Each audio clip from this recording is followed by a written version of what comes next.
In this video tutorial, I'm going to share to you on how you can fix nxcharacter.dll missing on your Windows 11. So let's get started. Go to the Windows search bar and type CMD.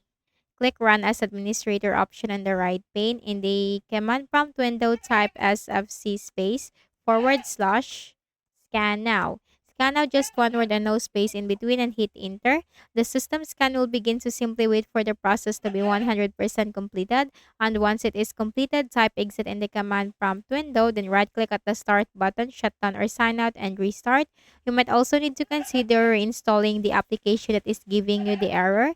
Click on the start button and go to settings. From the list of options on the left pane, click on apps, installed apps.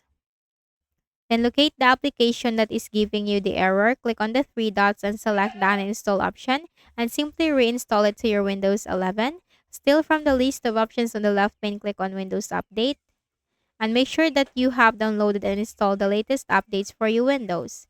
Next method, go to the Windows search bar and search first for the system type by searching for system information.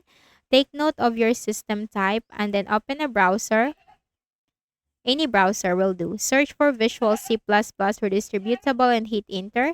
Click on the first option. Scroll down and click the download link corresponding to your system type.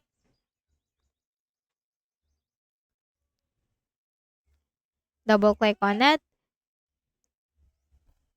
Check this box. I agree to the license terms and conditions and click on install. To simply install the Visual C++ to your Windows 11. So, I hope this video helped you. Kindly please do not forget to hit the like button and subscribe to this YouTube channel. Thank you for watching the video.